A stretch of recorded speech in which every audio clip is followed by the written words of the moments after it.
Nous sommes le 24 septembre 2016 et nous sommes dans la 18e assise de l'étude du livre de l'unicité de Muhammad ibn Abdul Wahhab rahimahullah ta'ala. Après avoir traité le sujet du sacrifice pour un autre qu'Allah Azza wa Jal et du sacrifice pour Allah dans un endroit où l'on sacrifie pour autre que lui, l'auteur rahimahullah passe à un nouveau chapitre et dit Bab min ashirk an-nadhru li ghayrillah. Chapitre, c'est-à-dire chapitre suivant, fait partie du polythéisme de faire un vœu, de formuler un vœu pour un autre qu'Allah subhanahu wa ta'ala. Avec ce nouveau chapitre, l'auteur rahimahullah ta'ala va nous parler d'une de ces formes de polythéisme majeur. Il s'agit ici du polythéisme majeur sans détail. On ne dit pas selon tel cas, non. Le vœu pour un autre qu'Allah, c'est du polythéisme majeur sans détail. Car faire un vœu est une adoration. Et vouer une adoration à un autre qu'Allah est du polythéisme majeur. Vous comprenez? Alors que quand on parle par exemple de ittikhadhu ma laysa bi sababin sababa, prendre en cause quelque chose qui n'en est pas une, on parle d'une forme de polythéisme dans une des composantes de ar-rububiyyah, de la seigneurie d'Allah Azza wa Jal, comme nous l'avons vu en détail dans les chapitres qui concernent ces sujets. Mais là, on parle d'une adoration qui est vouée à un autre qu'Allah directement. Lorsque c'est le cas, sans détail, il s'agit du polythéisme majeur. Donc l'auteur dit qu'il fait partie du polythéisme, c'est-à-dire majeur, de formuler un vœu pour un autre qu'Allah subhanahu wa ta'ala. Cela nous amène à comprendre ce qu'on appelle an-nadhr, c'est-à-dire le vœu qui vient du verbe nadhara, yanzuru, formuler un vœu. Et à la base dans la langue arabe, an-nadhr ou nadhara signifie la notion de la peur, la notion de la peur. Pour cela, vous trouvez dans Surat Al-Muddathir qu'Allah tabaraka wa ta'ala a dit à son prophète sallallahu alayhi wa sallam Ya ayyuhal muddathir, ô toi l'enveloppé, qum, lève-toi, fa'anzir, et avertis. Ici, Allah Azza wa Jal dit au prophète sallallahu alayhi wa sallam d'avertir les gens et de leur dire que s'ils continuent à commettre le polythéisme dans lequel ils sont, un châtiment d'Allah va s'abattre sur eux. Donc il y a la mention de la peur, n'est-ce pas? Fahuwa at-takhwif. Il s'agit de faire peur. Al-inzar, ici dans le verset anzir, c'est-à-dire fais leur peur en les avertissant. Mais qu'est-ce que l'on retrouve dans le verbe anzir? Nadhara. On retrouve ces trois lettres. Voici ce qui est voulu dans le sens linguistique. Dans la religion d'Allah Azza wa Jal, an-nadhr a la définition suivante. Ijabul mukallafi ala nafsihi shay'an laysa wajiban fil asli taqarruban ila Allah. C'est-à-dire que l'individu responsable religieusement se rende obligatoire quelque chose qui à la base ne l'était pas pour lui, dans le but de se rapprocher d'Allah Azza wa Jal. Est-ce que vous avez compris? L'individu responsable religieusement, et l'individu responsable religieusement, c'est celui qui est doué de raison et qui est pubère. Car s'il n'est pas doué de raison, s'il n'est pas pubère, il n'est pas concerné par les obligations et interdit en religion. Donc, celui-là, c'est celui que l'on appelle en arabe, dans la religion, al-mukallaf. Les savants l'appellent al-mukallaf, c'est-à-dire l'individu responsable religieusement, c'est-à-dire une personne douée de raison ayant atteint la puberté. l'individu doué, l'individu responsable religieusement, qui se rend obligatoire quelque chose qui à la base ne l'est pas, comme le jeûne du lundi et du jeudi, par exemple, ou toute autre adoration, une aumône parmi tant d'autres, cette personne va se rendre obligatoire cette chose qui à la base ne l'est pas. Dans quel but? Dans le but de se rapprocher d'Allah subhanahu wa ta'ala. Est-ce que vous avez compris cette définition? Donc à partir du moment où la personne s'impose et se rend obligatoire quelque chose qui ne l'est pas à la base, comme un jeûne, comme une aumône, comme la visite d'un proche à un moment parmi tant d'autres, ou d'autres choses encore, et dans le but de se rapprocher d'Allah Azza wa Jal, cette chose qu'elle a faite, on l'appelle un vœu. Et cela devient valide quand on le prononce, quand la personne le prononce avec la langue. Ce n'est pas juste de penser à quelque chose, puis de se dire, je me suis rendu obligatoire, telle et telle chose, je suis obligé maintenant de le faire. Et ça, c'est ce que l'on voit chez les gens malades, atteints par l'waswasa. Et ils viennent souvent reposer la même question. J'ai dit que j'allais faire une salat à tel moment, je ne l'ai pas fait. Est-ce que je suis dans le péché? Non. Parce que le vœu, il faut avoir l'intention. Au moment où tu dis je vais prier, par exemple, est-ce que dans ton intention, tu dis que tu t'es imposé de prier? Tu t'es rendu obligatoire pour Allah de prier? Ou alors, tu t'es dit je vais prier et tu n'as pas eu l'occasion? Si c'est le deuxième cas, tu n'es pas concerné. Aussi, la formule, c'est de dire par exemple, Nazartu lillah, j'ai voué à Allah, salat rak'atayn, de faire 2 rak'at, fil layl, dans la nuit. Tu as l'obligation de le faire. Tu dis Nazartu lillahi an asuma khamsata ayyam min hadha ash-shahr. J'ai voué à Allah 5 jours de jeûne pour ce mois. Tu es obligé de le faire. Et ça, on le retrouve dans Surat Maryam. Maryam alayhi salam a dit, quand Allah Azza wa Jalla lui a dit, Faquli inni nadhartu lirrahmani sawma. Dis, j'ai voué au tout miséricordieux un jeûne. Elle a fait un vœu, elle est obligée de le faire. De quel jeûne est-ce que l'on parle? Falan ukallima al-yawma insiya. Je ne m'adresserai à aucun humain. C'est-à-dire que le jeûne de la parole, s'abstenir de parler. Donc c'est ça qui est voulu par un nadhr. Et pourquoi est-ce qu'on l'a appelé un nadhr? Parce que dans le nadhr, il y a la notion de peur, n'est-ce pas?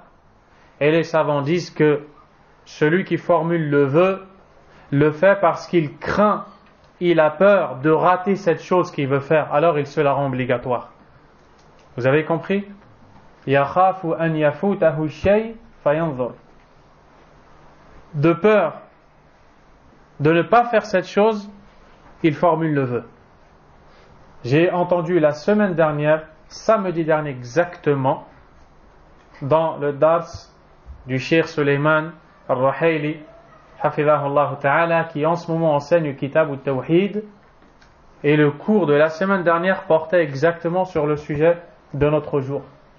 Il a ajouté 2 choses.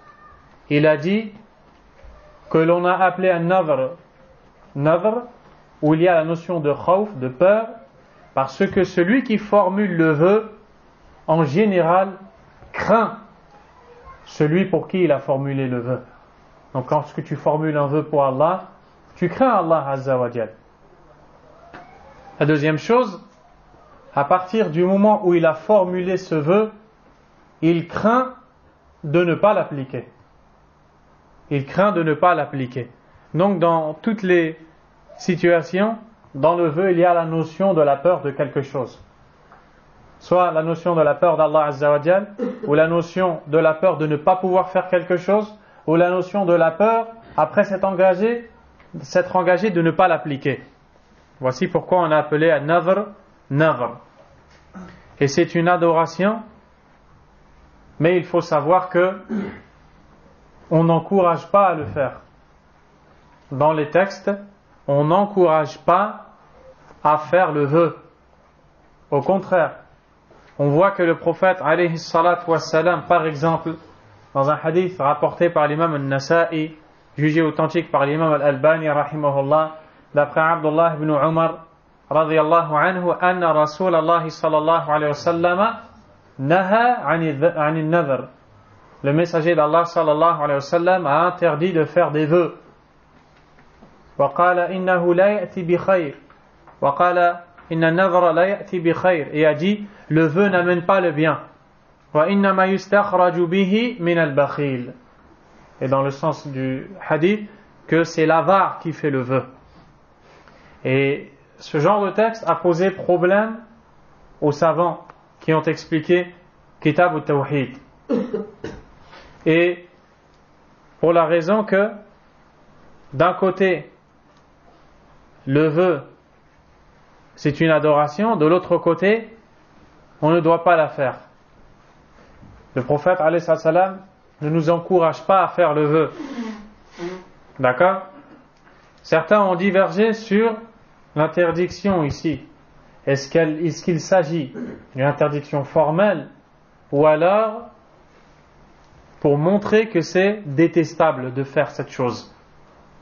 Le Cheikh Suleiman al-Ruhaili hafidhahullah a pris l'avis de l'imam Ibn Taymiyyah rahimahullah qui dit que faire un vœu est interdit, muharram.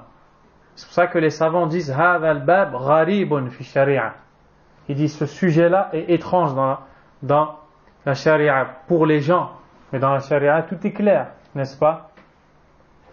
Et donc ça c'est un point. Maintenant les savants ont traité ce sujet, et parmi eux le Cheikh Saleh al-Sheikh, qu'Allah le récompense, où il a divisé le vœu en trois. Il a montré an-nadhr al-makruh, le vœu qui est détestable, et il a dit il s'agit du vœu où celui qui le formule émet une condition. Par exemple, oh Allah, si tu guéris mon fils qui est touché d'une maladie, je m'engage à jeûner 5 jours de ce mois pour toi. Oh Allah, si tu facilites ce que j'entreprends aujourd'hui et demain, je m'engage à sacrifier 5 moutons et les offrir aux pauvres. Ici, qu'est-ce qu'il y a? Il y a une condition qui est émise. Cheikh Saleh al-Sheikh dit, c'est de ça que l'on parle quand on dit que le vœu est détestable. Et c'est de ça que le prophète alayhi salatu wassalam a parlé dans ce genre de hadith où il dit de ne pas formuler de vœu. Ce genre de vœu, les savants l'ont appelé an-nadhru al-muqayyad. An-nadhru al-muqayyad. On pourrait le traduire par le vœu conditionné. Le vœu qui est accompagné d'une condition émise par celui qui le formule. Oh Allah, si tu me donnes telle chose, je fais telle chose. Pourquoi est-ce qu'on a dit qu'il ressemble à un avare?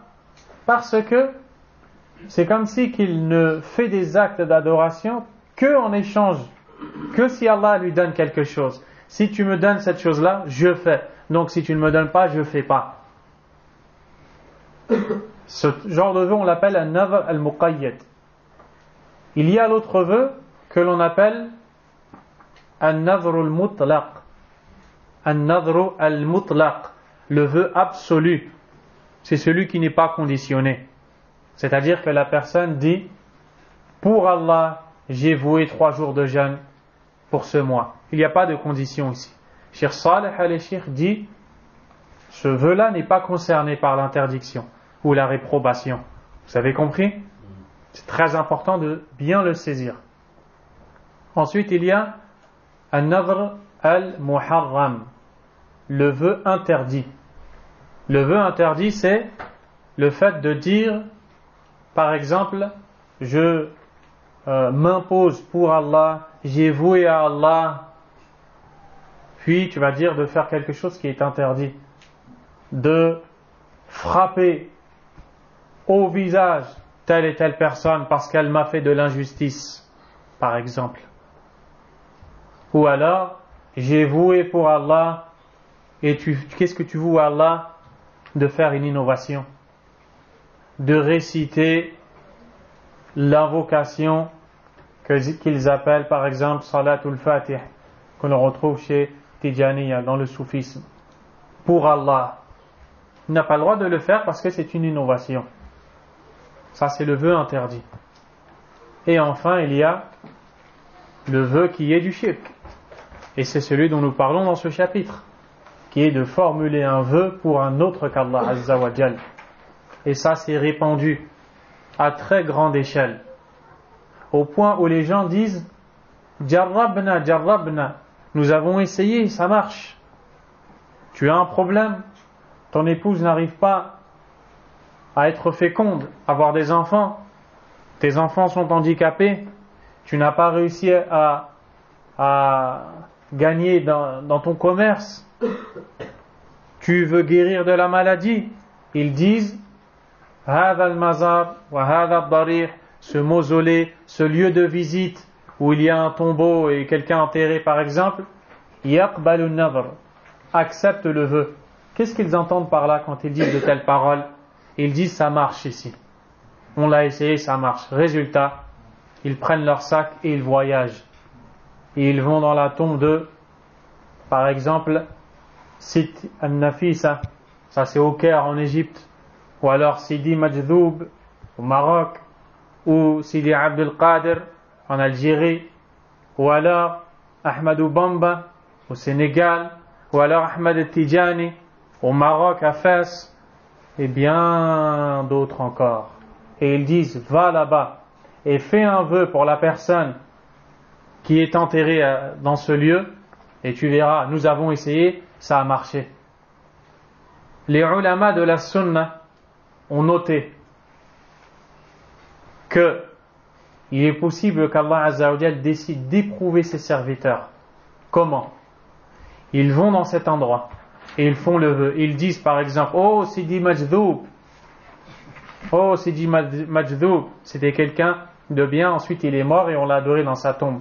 Pareil, Sit Nafisa, c'est une femme pieuse qui faisait partie de la descendance du prophète alayhi salatu wassalam, qui était connue, etc. Elle est morte, enterrée au Caire, et maintenant les gens vont jusqu'à là-bas pour faire des vœux auprès de sa tombe ou pour lui demander des choses en dehors d'Allah Azza wa Jal. Qu'est-ce qu'ils disent? Laka alayya an af'ala kada wa kada.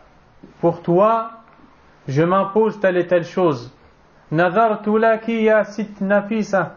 Oh Nafisa, j'ai formulé un vœu pour toi de faire telle et telle chose. Hada shirkun akbar. C'est de la mécréance majeure et du polythéisme majeur. Et celui qui agit ainsi sort de l'islam.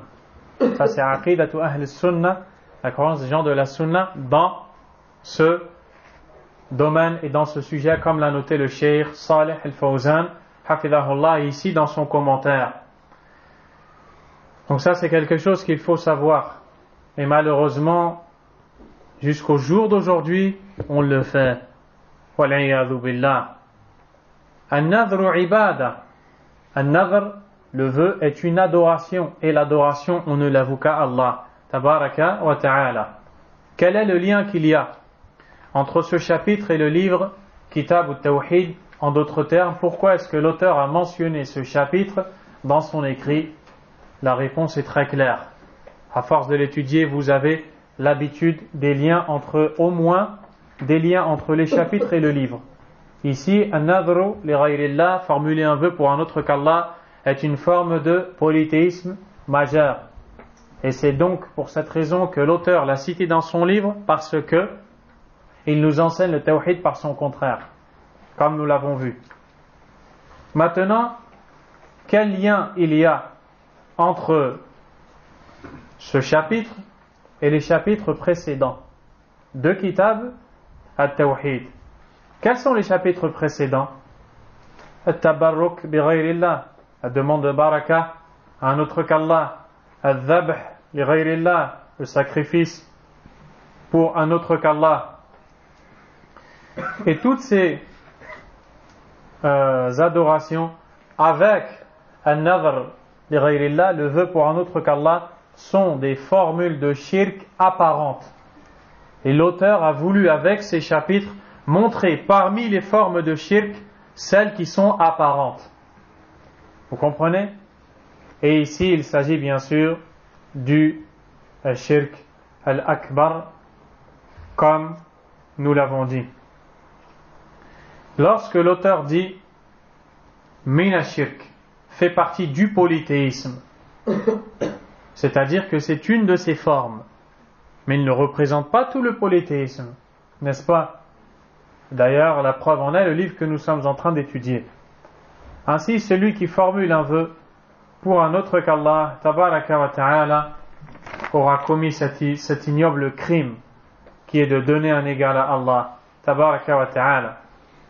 Notez que certains savants ont ajouté dans la définition du nadr, parmi eux le Cheikh Al-Uthaymin rahimahullah, que il ne s'agit pas que de quelque chose qui à la base n'est pas obligatoire. Pour eux, même ce qui est obligatoire, on peut formuler un vœu. Et dans ce cas-là, cette chose obligatoire deviendra doublement obligatoire. Par exemple, Salatul Fajr est une obligation. La personne qui dit Lillahi alayya an usalliya salat al-fajr, je m'engage, je voue à Allah le vœu d'accomplir la prière du Fajr. Ils ont dit la prière du Fajr à la base est obligatoire et en même temps parce qu'il a fait le vœu. Elle est doublement obligatoire, c'est-à-dire que s'il la délaisse, il est doublement dans le péché. Ça c'est un avis qui a été cité. Al-Cheikh Sulayman hafidhahullah ta'ala et ici le Cheikh Salih al-Fawzan disent que le vœu c'est ce qui à la base n'est pas obligatoire. Mais je vous dis pour que vous puissiez le savoir. Tayyib. Allah tabaraka wa ta'ala dans le Coran a fait les éloges, comme l'a mentionné le Cheikh Abd al-Razaq al-Badr, a fait les éloges de ceux qui accomplissent leurs vœux. Regardez la différence. Il y a deux choses à prendre en compte. La formulation du vœu, on en a parlé. Et la deuxième chose, l'accomplissement du vœu.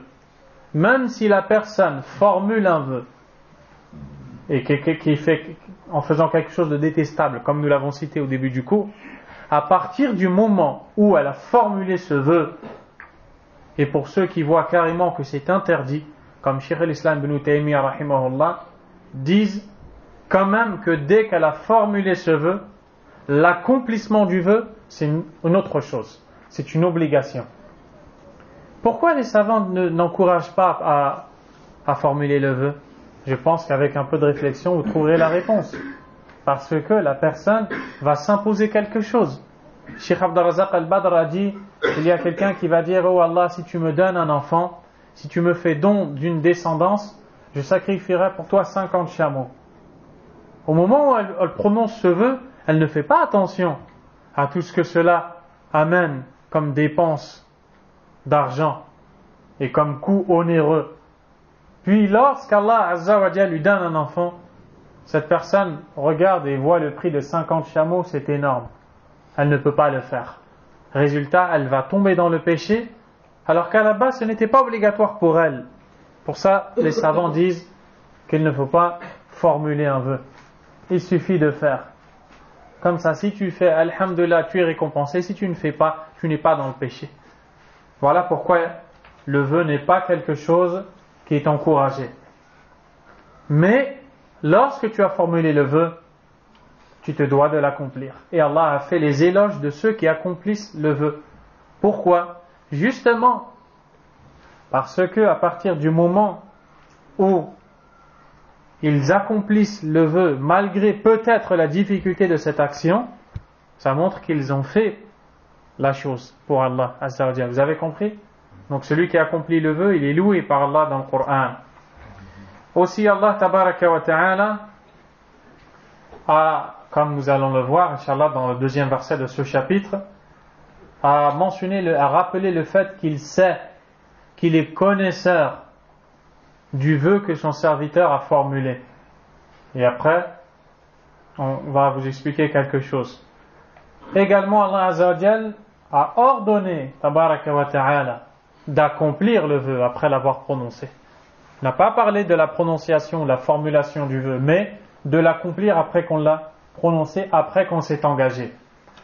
Le Cheikh Salih al-Fawzan, hafidhahullah ta'ala, a dit وَالدَّلِيلُ عَلَى أَنَّ الْوَفَاءَ بِنَذْرِ الطَّاعَةِ عِبَادَةٌ. La preuve que l'accomplissement du vœu, qui est une obéissance, le vœu d'une obéissance, celui qui s'engage à faire quelque chose qui est une obéissance, c'est une adoration. La preuve que c'est une adoration, أن الله سبحانه ذكر أن من صفات الأبرار. Allah Azza wa Jalla a mentionné parmi les caractéristiques des pieux serviteurs أنهم يوفون بالنذر. يوفون بالنذر, comme on le voit dans le premier verset ici. يوفون بالنذر, ils accomplissent leurs vœux, c'est-à-dire ils mettent en pratique leurs vœux, ils tiennent leurs engagements dans le vœu.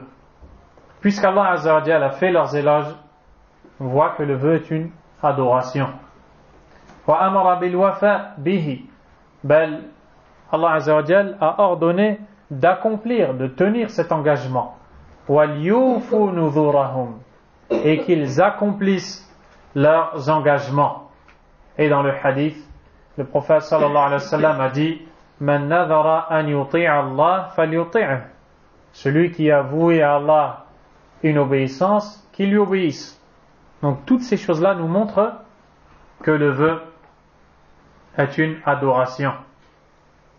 وَإِذَا كَانَ كَذَلِكَ فَهُوَ مِنْ أَنْوَاعِ الْعِبَادَةِ. Et s'il en est ainsi, le vœu est une des catégories de l'adoration. Car l'adoration, comme elle a été définie par l'imam Ibn Taymiyyah rahimahullah, اسم جامع لكل ما يحبه الله ويرضاه, est un nom général qui englobe tout ce qu'Allah aime et agrée, minal aqwali wal a'mal, comme parole, comme acte, al-zahira wal batina, apparent ou caché, les actes du cœur et les actes des membres. Les actes du cœur, la crainte d'Allah, l'amour d'Allah, l'espoir en Allah, la sincérité envers Allah, et les actes des membres, la prière, la zakat, le jeûne, etc. Toutes ces choses-là qui sont aimées et agréées d'Allah sont des adorations. Et tout ce qu'Allah Azza wa Jal nous ordonne de faire dans le Coran est une adoration. Et Allah Azza wa Jal nous ordonne d'accomplir le vœu. Ainsi, c'est une adoration. Si c'est une adoration, c'est là qu'on veut en venir, le vouer à un autre qu'Allah est une forme de shirk akbar, est une forme de polythéisme majeur. Est-ce que cela est clair? Pourquoi est-ce que l'auteur a cité ce point-là, ou cette catégorie-là? Car à son époque, beaucoup de gens le pratiquaient. Il l'a vu, il l'a entendu. Beaucoup de gens allaient formuler des vœux pour autre qu'Allah, subhanahu wa ta'ala. Et il y a des gens, là il va nous donner des exemples, hafidhahullah, de ce que font des gens aujourd'hui. An-nadhru li ghayrillah min al-jinn, par exemple. Il y a des gens qui formulent des vœux pour les djinns, pour les démons, wal-'iyadhu billah, ou al-awliya as-salihin, ou ashab al-qubur, ou pour les habitants des tombes, ce qu'ils appellent les saints, etc. Tout cela c'est de l'adoration d'autre qu'Allah. Et on le voit énormément. Ils disent, va dans la tombe de un tel et un tel. Ils disent, turidul matar, tu veux la pluie, tu veux que la pluie tombe. On a essayé. Va dans la tombe de telle et telle personne sainte et formule un vœu. Oh, toi, je m'engage pour toi, je fais le vœu, je te formule un vœu, je te voue telle adoration si la pluie tombe. Wal-'iyadhu billah.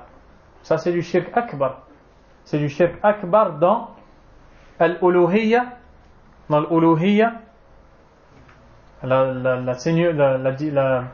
l'adoration.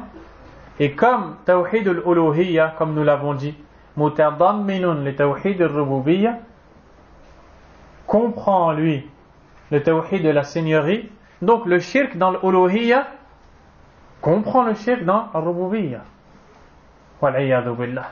Donc c'est du shirk dans l'uluhiyyah et aussi dans al-rububiyyah. Wal-'iyadhu billah, c'est quelque chose d'extrêmement grave et détesté d'Allah subhanahu wa ta'ala. Le premier verset cité par l'auteur rahimahullah ta'ala, Allah azza wa jalla a dit yufuna bin nadhri wa yakhafuna yawman kana sharruhu mustatira. Et dans ce verset de Suratul Insan, l'homme, Allah subhanahu wa ta'ala nous parle des gens qu'il a qualifiés comme étant al-abrar. Al-abrar qui sont les habitants du paradis, les gens pieux, qui adorent Allah, les gens bons, qui obéissent à Allah subhanahu wa ta'ala. Il a fait leurs éloges dans le contexte des versets. Parmi les éloges, yufuna bin nadhr. Ils accomplissent leurs vœux. Ils tiennent leurs engagements avec leurs vœux. Donc puisqu'Allah azza wa jal les a qualifiés comme abrar, des gens pieux et vertueux, bons, et pour les raisons pour lesquelles ils sont bons, c'est que ils accomplissent leurs vœux. Donc accomplir le vœu est une adoration. Formuler le vœu est une adoration. On ne doit donc le faire que pour Allah subhanahu wa ta'ala. Naam. Comment? Et si par exemple...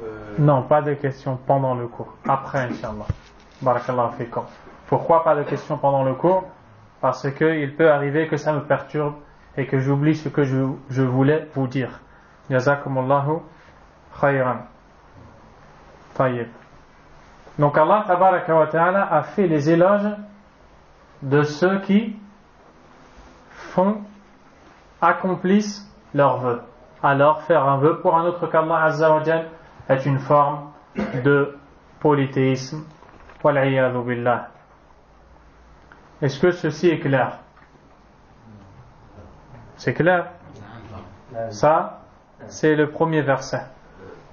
Le deuxième verset, Allah azza wa jal a dit وَمَا أَنفَقْتُم مِّن نَفَقَةٍ أَوْ نَذَرْتُم مِّن نَذْرٍ فَإِنَّ اللَّهَ يَعْلَمُ.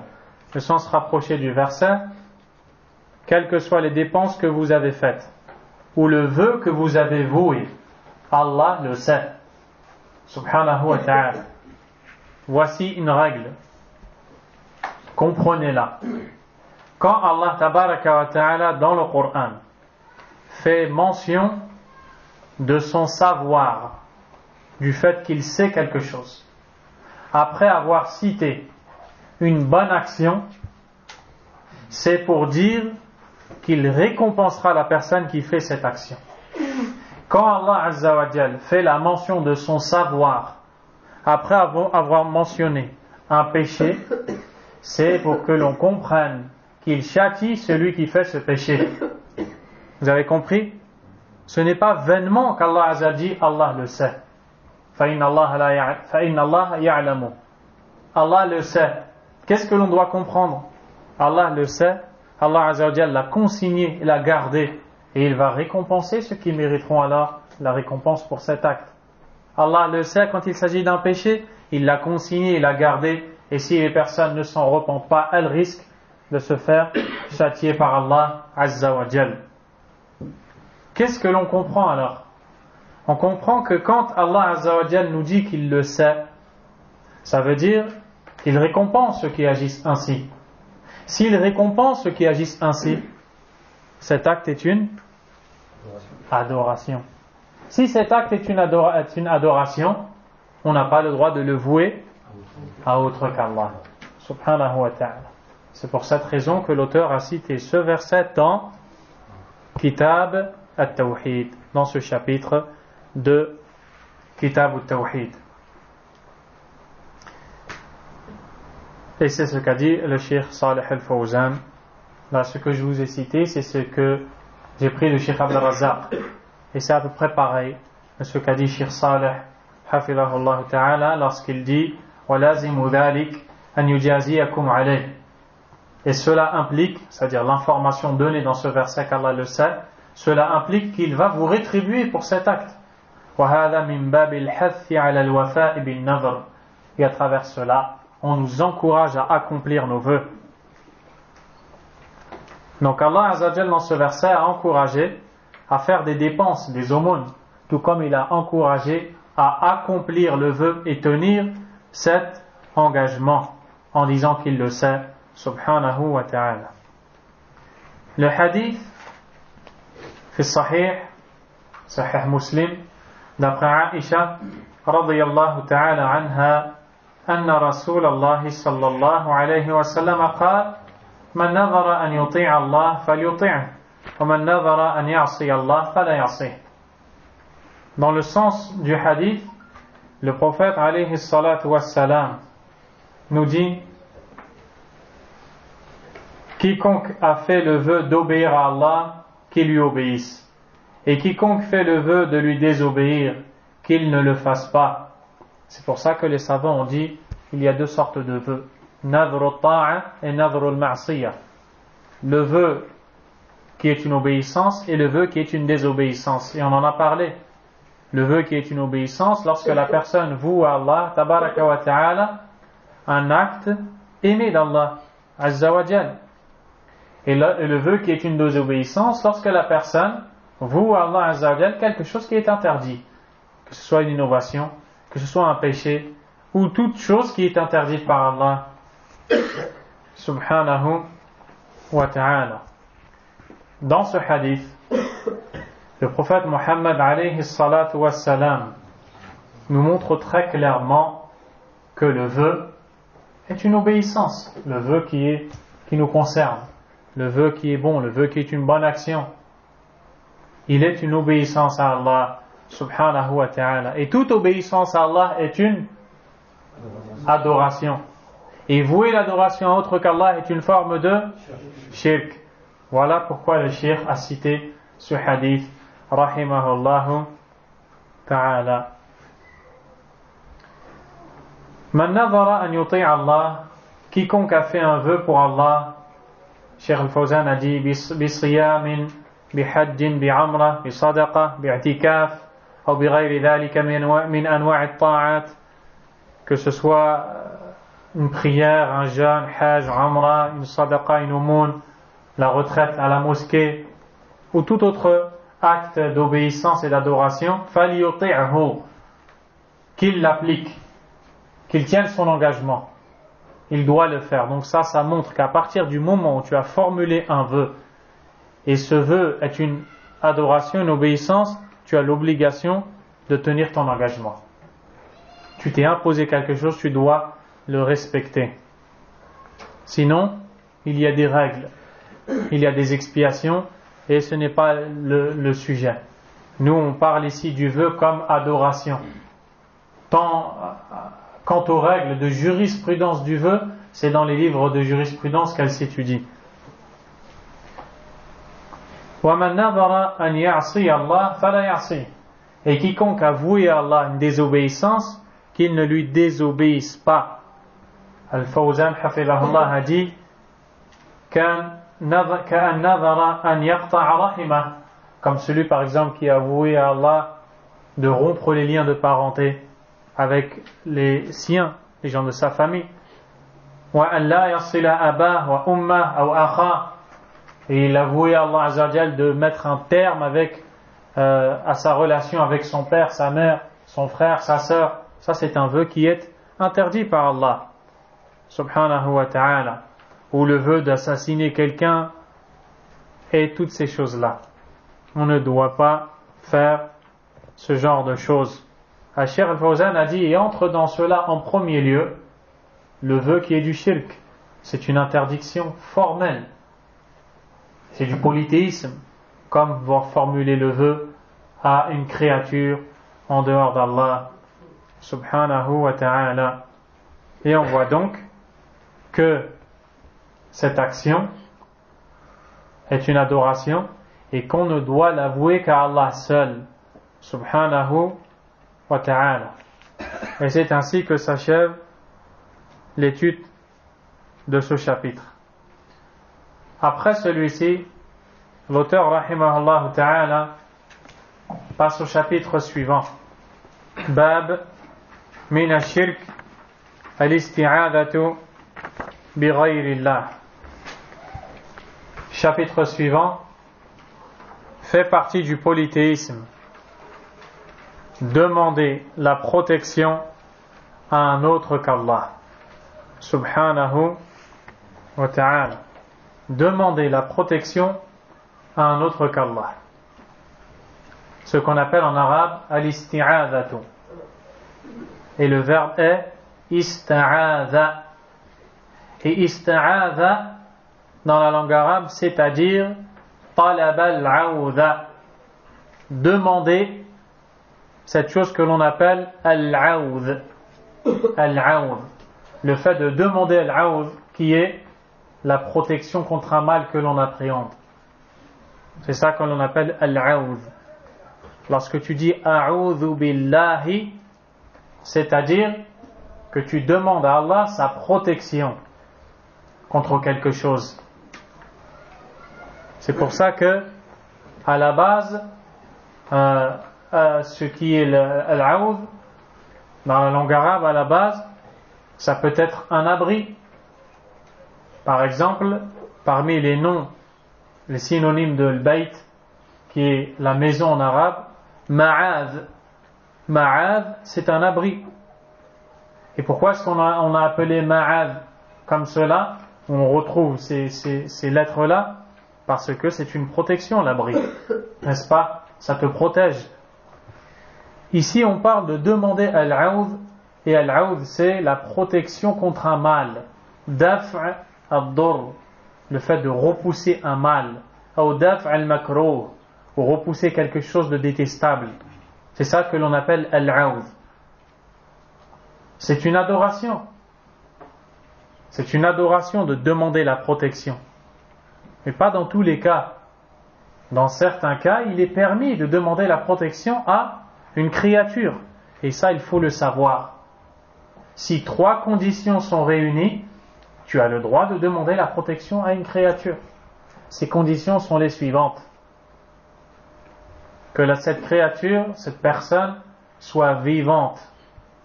Deuxièmement, qu'elle soit capable de te protéger.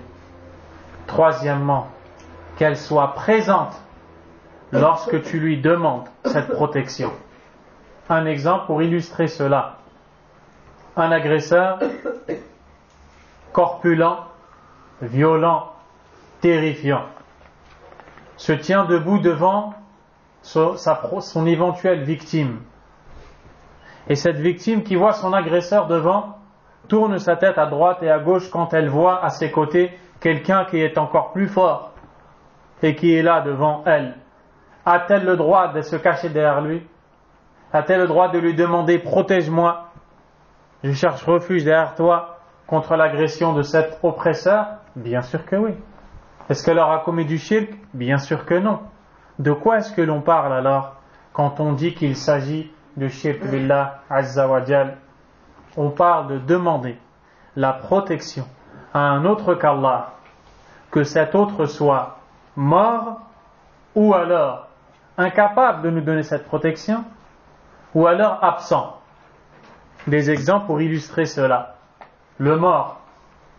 Certains disent: ô messager d'Allah, alayhi salatu wassalam, le prophète est mort. Allah Azza wa Jalla dit dans le Coran: innaka mayyitun wa innahum mayyitun.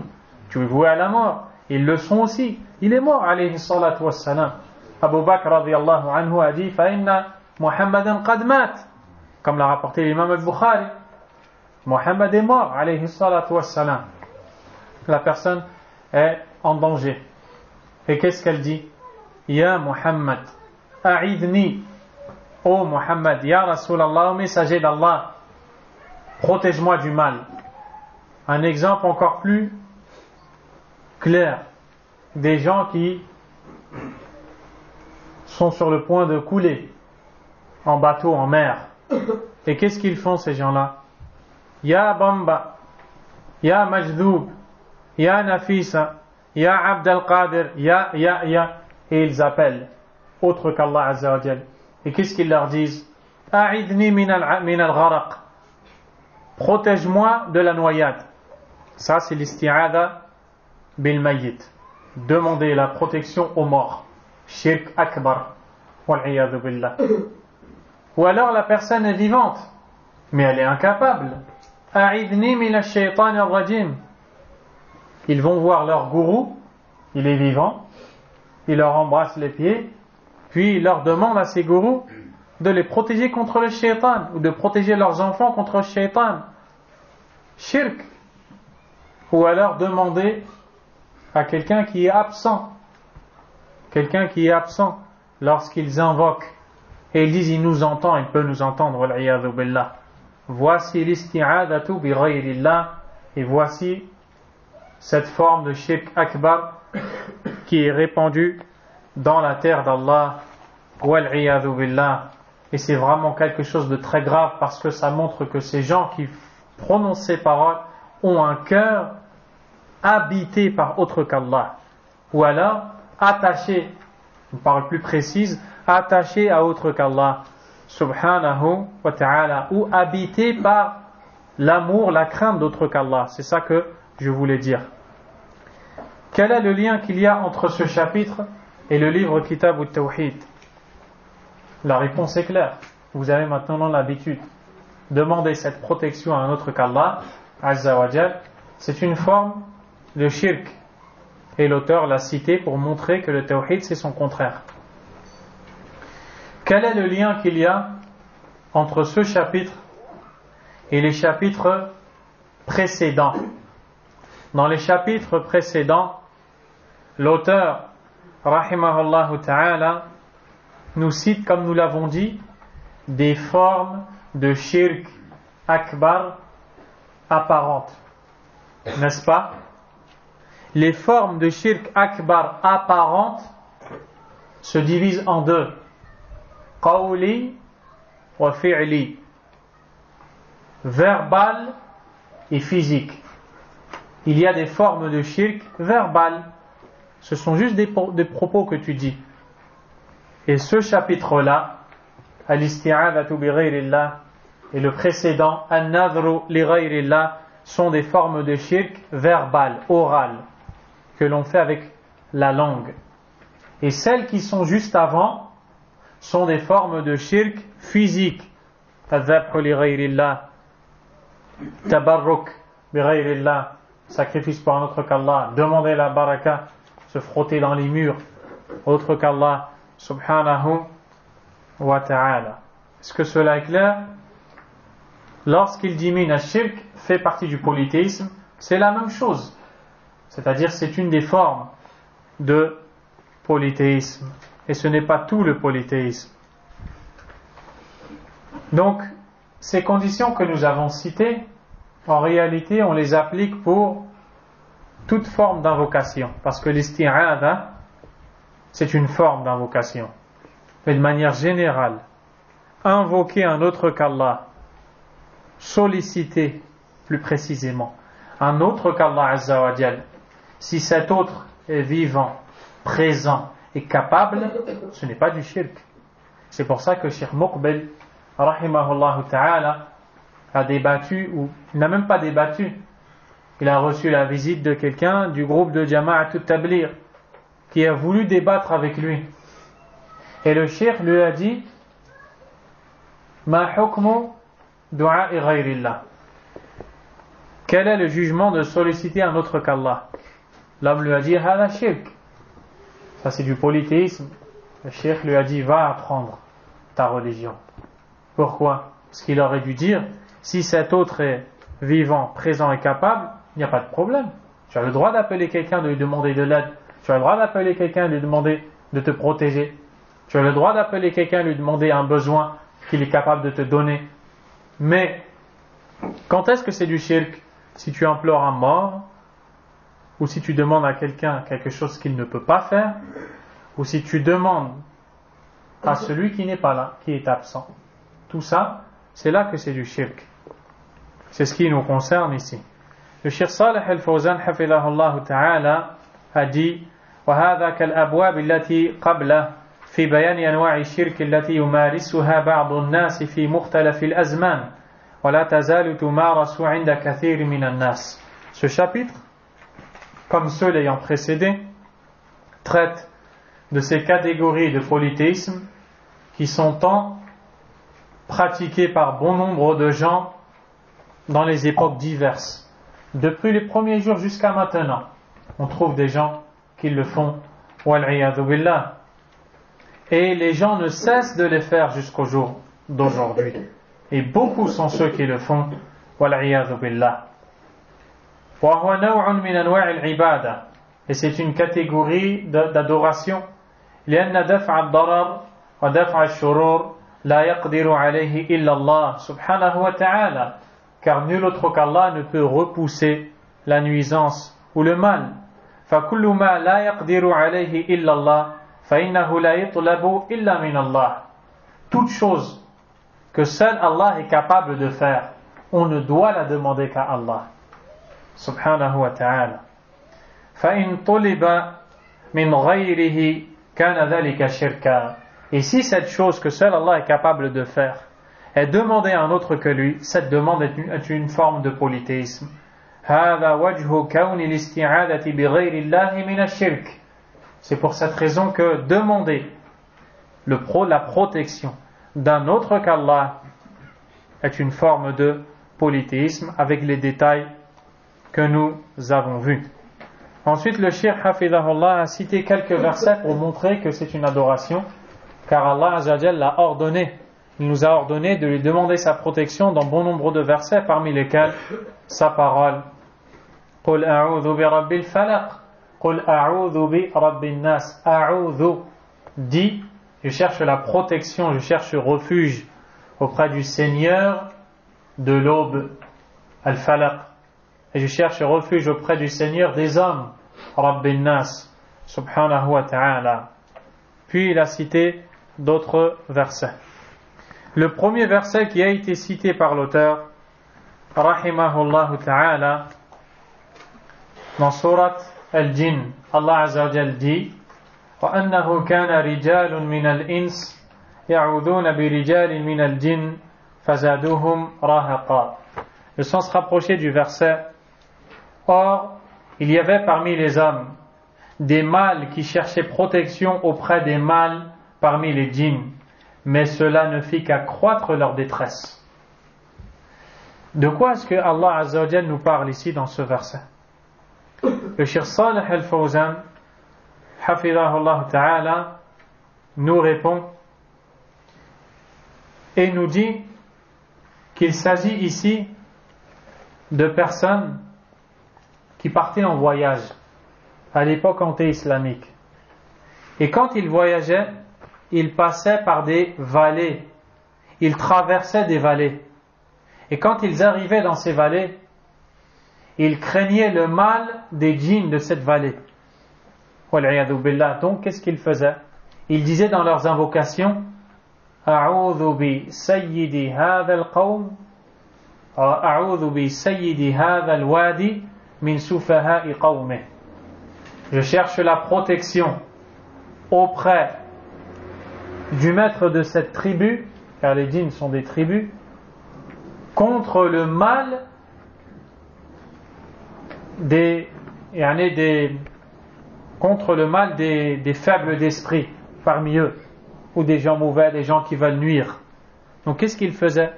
Ils disaient il y a beaucoup de djinns ici et on doit demander la protection contre ces djinns. Il ne l'a demandé bien sûr pas à Allah, il l'a demandé au maître des djinns. Et il disait oh toi le maître des djinns, je te demande de me protéger contre le reste des djinns. Quel fut le résultat? Allah Azza wa Jalla a dit فَزَادُوهُمْ رَهَقًا. Cela n'a fait qu'accroître leur détresse. وَالْعِيَاذُ بِاللَّهِ. Donc leurs problèmes en réalité n'ont fait qu'augmenter. Le Cheikh Salih al-Fawzan a dit زَادَ الْجِنُّ الْإِنسَ رَهَقًا أَيْ خَوْفًا. C'est-à-dire les djinns ont fait accroître aux hommes leur peur. فَالْجِنُّ تَسَلَّطُوا عَلَى الْإِنسِ لما رأوهم يعوذون بهم وزادوهم خوفا وقلقا وأعجبوا بأنفسهم وقالوا إننا أخفنا الإنس وصاروا يستعيذون بنا. سبحان الله. quand les djinns ont vu que les hommes leur demandaient par crainte des djinns, protégez-nous du mal de votre peuple, qu'est-ce que les djinns ont fait? Ils se sont dit, les hommes ont peur de nous. Ils leur ont fait encore plus peur. Et ils ont été épatés. Ils se sont dit, on a réussi à faire craindre l'homme. Donc, ça s'est retourné contre eux. Wal'iyadu billah. Et ça, c'est ce que l'on voit chez le mushrik. Le mushrik dhalil. Le polythéiste, il est tout le temps humilié.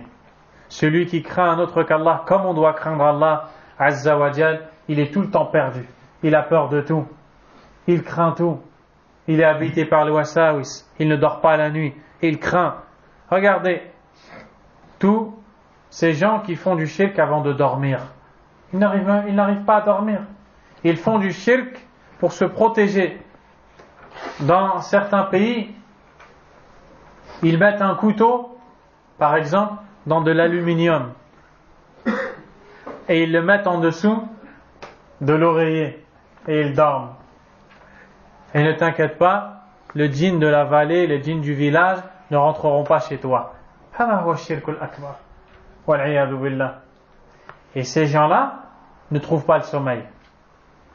Et ça, c'est le ma'na, le sens de la parole fazaduhum rahaqa, que leur peur elle a grandi en réalité. Ils disent avant de dormir, porte le talisman, l'amulette, le porte-bonheur, le gris-gris, et il le met 1, 2, 3, à la fin de sa vie, tout son corps il est étranglé par les gris-gris. Il a tout le temps peur. Fazaduhum rahaqa, c'est ça le sens du verset. Au lieu de demander à Allah tabaraka wa ta'ala, tu demandes à une créature faible. Tu es parti demander un bout de ferraille. Tu l'as mis dans de l'autre ferraille, l'aluminium, et tu l'as mis en dessous d'un tissu, l'oreiller. Ensuite, tu as posé ta tête dessus. Et ça va te protéger des autres créatures. Délaisse toutes ces créatures et demande à Allah, subhanahu wa ta'ala. Qu'Allah Azza wa Jal guide les musulmans. Parce que la communauté, non, on ne dit pas la communauté tout entière est perdue, mais beaucoup des membres de la communauté sont dans l'ignorance. Et à cause de cette ignorance, ils font des choses qui peut-être à la base ne voulaient pas faire. Peut-être que si tu interroges l'un d'entre eux, il te dit je ne veux pas faire du shirk. Non, mais il croit que ce qu'il fait partie de la religion. Et c'est à cause des prêcheurs à l'égarement, des prêcheurs au shirk, et il y en a tellement. Wal'iyadu billah. Et cela montre le besoin qui se fait grand d'apprendre le tawhid et de le propager et de réfuter les polythéistes, les associateurs et leurs ambiguïtés encore plus faibles que les toiles d'araignée, comme Allah a dit dans Surat Al-Ankabut. Donc, il est interdit d'agir ainsi. Et on a compris le sens du verset. Ensuite, l'auteur a cité, rahimahullah, un hadith. Et dit, عن خولة بنت حكيم رضي الله عنها قالت سمعت رسول الله صلى الله عليه وسلم يقول من نزل منزلا. Elle dit, j'ai entendu le messager d'Allah sallallahu alayhi wa sallam dire, quiconque fait halte dans un endroit, faqal, puis dit, a'udhu bi kalimati Allahi tammati min sharri ma khalaq.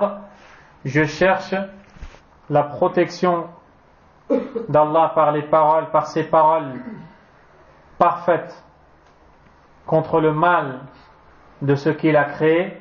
Lam yadurrahu shay'un hatta yarhala min manzilihi dhalik.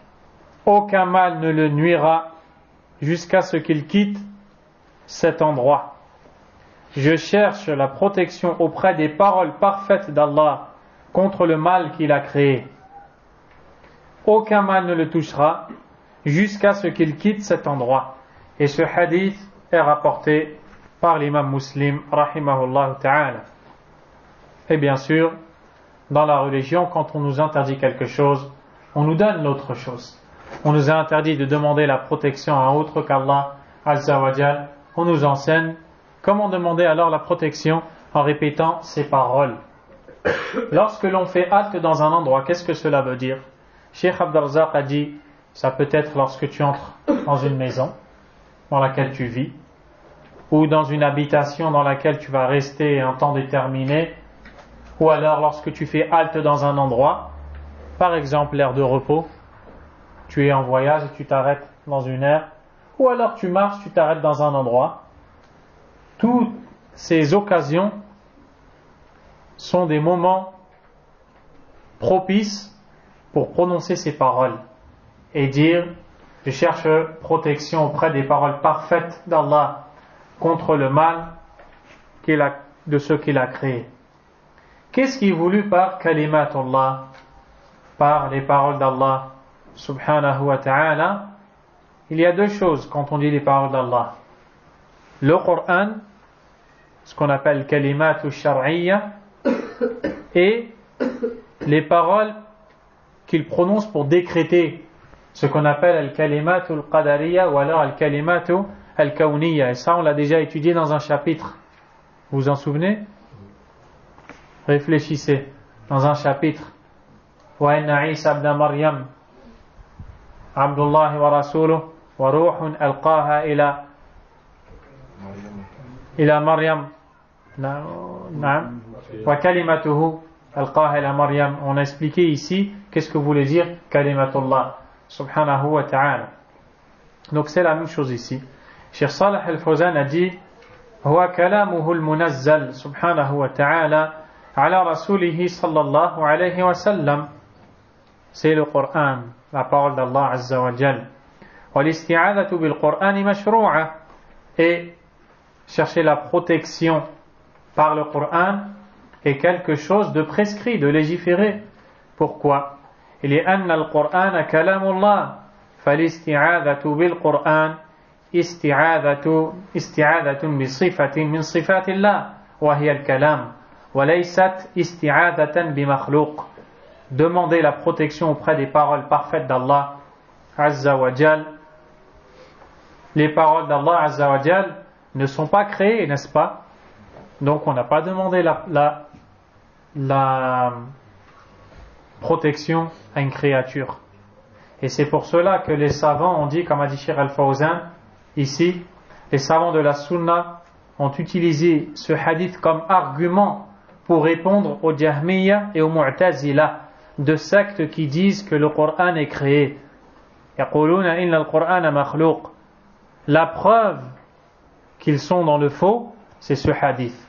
Car si le Coran était créé, demander la protection chez une créature, c'est du shirk chez Allah Azza wa Jal. Allah l'a interdit. Ici, le prophète nous dit de demander la protection par les paroles parfaites, auprès des paroles parfaites d'Allah. Est-ce que le prophète sallallahu alayhi wa sallam va nous demander de faire du shirk? Non. Que dire alors? Que demander la protection auprès des paroles parfaites d'Allah Azza wa Jal en prononçant ces paroles-là, ce n'est pas du shirk. Et c'est légiféré par Allah subhanahu wa ta'ala. Qu'est-ce que veut dire at-tammat, parfaite? En quoi est-ce qu'elles sont parfaites? Ay fiha as-sidq wal-adl. C'est-à-dire que dans les paroles d'Allah Azza wa Jal, il y a deux choses. La véracité et la justice. Non, la justice. La justice. Et Allah subhanahu wa ta'ala a dit wa tammat kalimatu rabbika sidqan wa adla. Les paroles de ton Seigneur ont été parachevées avec véracité et justice. Les savants ont dit ay sidqan fil akhbar wa adlan fil ahkam. La véracité dans les informations, elles sont toutes véridiques, et la justice dans les règles.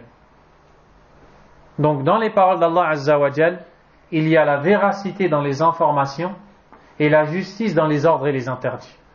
Allah Azza wa Jal n'opprime aucunement sa créature, subhanahu wa ta'ala. Et les paroles d'Allah ne sont absolument pas sujettes à une quelconque défaillance, à un quelconque manque ou alors à une quelconque imperfection. Le Coran est la parole d'Allah tabaraka wa ta'ala, incréée et parfaite. Tabaraka wa ta'ala. Donc, dans ce hadith, le prophète alayhi salatu wassalam nous enseigne donc que l'on doit demander à Allah azza wa jal la protection contre le mal que l'on appréhende lorsque l'on fait halte dans un endroit. Tu t'arrêtes dans un endroit, tu sais qu'il peut arriver un mal dans cet endroit, tu demandes à Allah azza wa jal de te protéger avec véracité, avec conviction.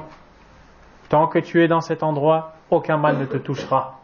L'imam al-Qurtubi rahimahullah a cité dans son tafsir que dès qu'il a entendu ce hadith, il s'est mis à l'appliquer.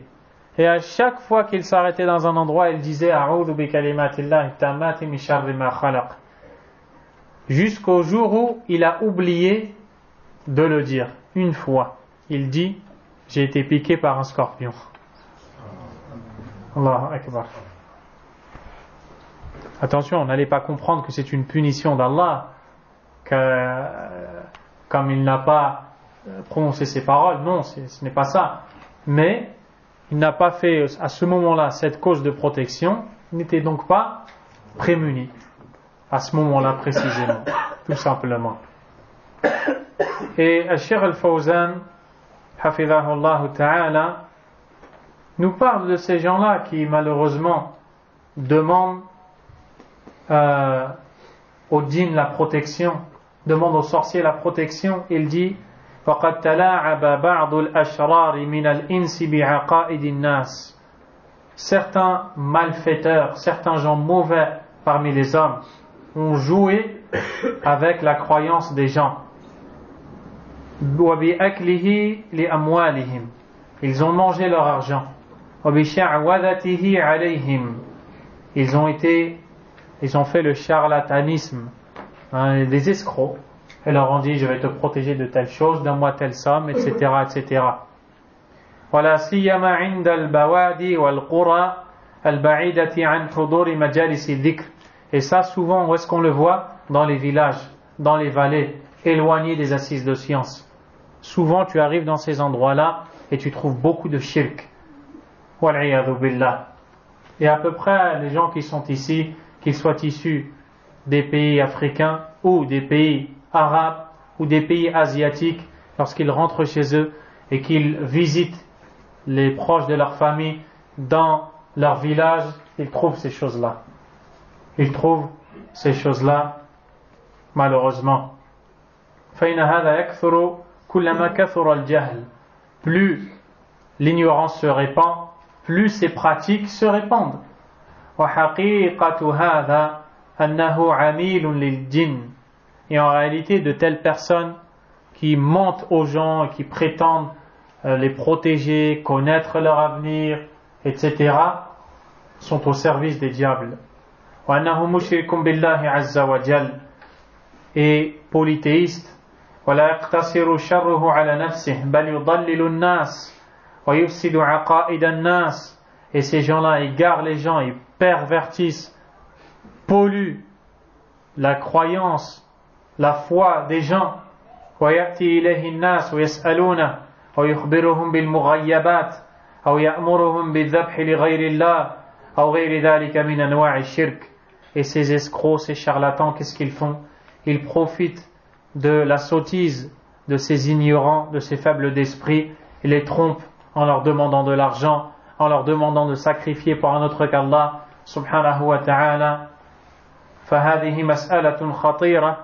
Cette question est très dangereuse, et il va dire ensuite, c'est pour cette raison qu'il incombe aux prêcheurs de montrer aux gens le tawhid et l'unicité d'Allah azza wa jal, et de prendre garde à ces prêcheurs à la politique qui, au lieu d'enseigner aux gens la foi et ses fondements, au lieu de montrer aux gens comment revenir à Allah, comment l'invoquer, comment l'adorer, comment corriger sa foi, son adoration, comment être agréé d'Allah, comment satisfaire Allah, qu'est-ce qu'ils font?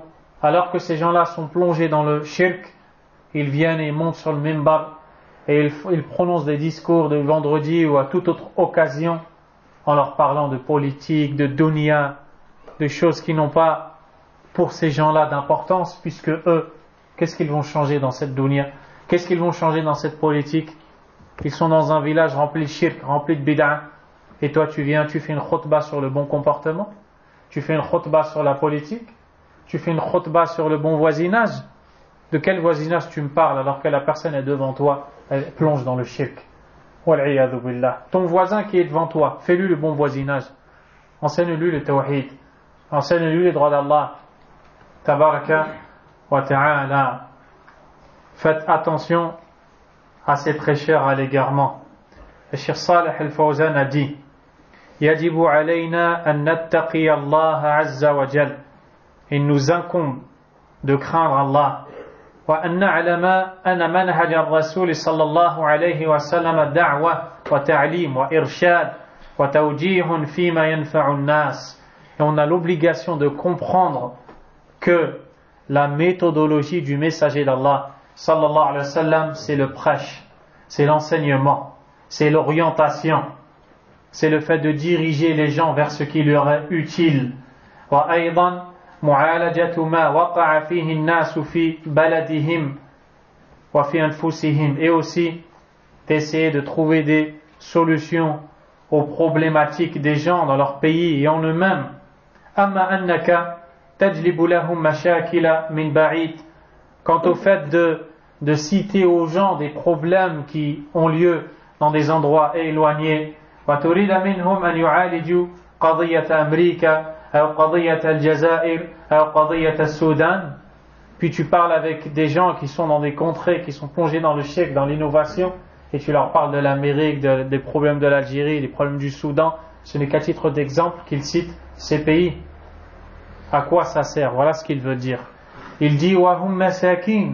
Ces gens-là sont des masakin, ils ont besoin de din, ils ont besoin de comprendre l'islam, ils ont besoin de comprendre la base de l'islam. Ma biyadayhim shay, ils n'ont rien dans leurs mains. Pourquoi tu leur parles de ces sujets-là?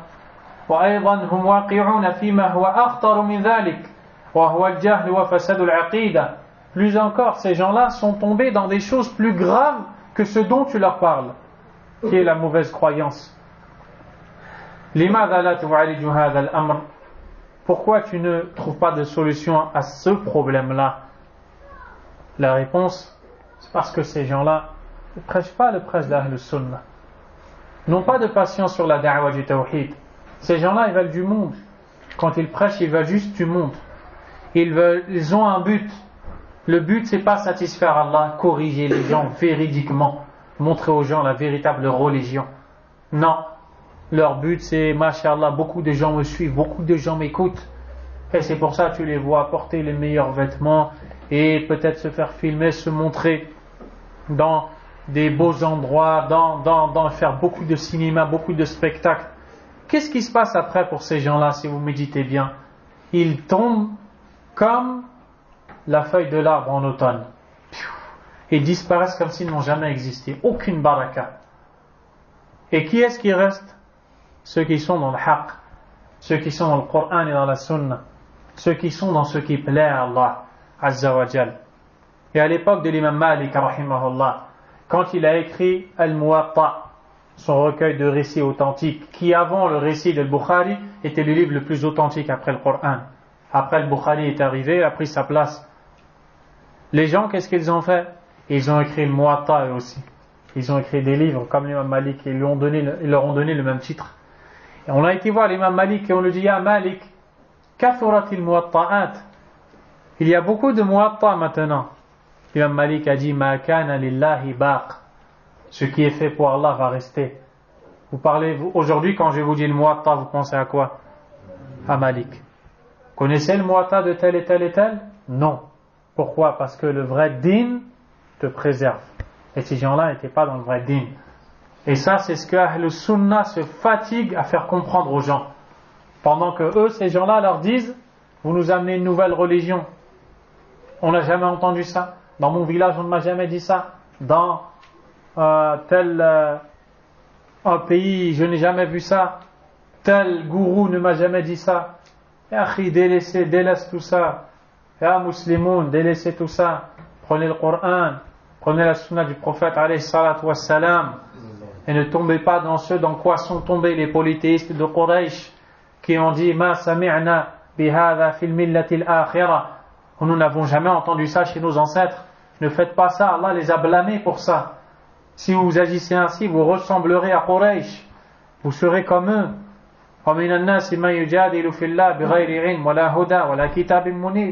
Il y a parmi les gens certains qui polémiquent sur Allah sans science, sans guider, sans livre éclaircisseur. Et quand il leur est dit suivez ce qu'Allah a fait descendre, ils répondent non, nous suivons plutôt ce sur quoi nous avons trouvé nos ancêtres. Allah les a blâmés pour ça, subhanahu wa ta'ala. Et Allah et son prophète alayhi salatu wassalam nous enseignent qu'il faut sortir de l'ignorance. Et c'est l'ignorance qui a conduit au shirk, c'est l'ignorance qui a conduit à la bid'a, et c'est l'ignorance qui a conduit à la mauvaise da'wa, la da'wa des égarés, égareurs, qui au lieu de corriger, détruisent et rajoutent aux gens encore plus d'erreurs qu'ils n'en ont déjà.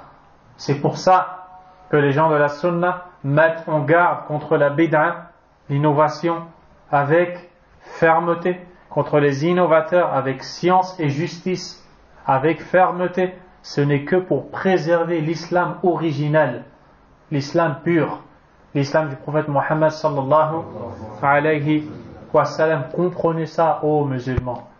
Sallallahu at-tawfiq. Et donc, s'achève ce chapitre-là. D'ailleurs, le prophète alayhi salatu wa sallam a dit qu'aucun mal ne l'atteindra jusqu'à ce qu'il quitte cet endroit. Et Cheikh Abdurrazzaq al-Badr hafidhahullah a dit il est possible par exemple qu'une telle personne se fasse par exemple piquer par un scorpion, mais le mal de la piqûre ne fera pas son effet à partir du moment où la personne a invoqué Allah subhanahu wa ta'ala et s'est attaché à lui. Et ceux-ci sont nos derniers mots.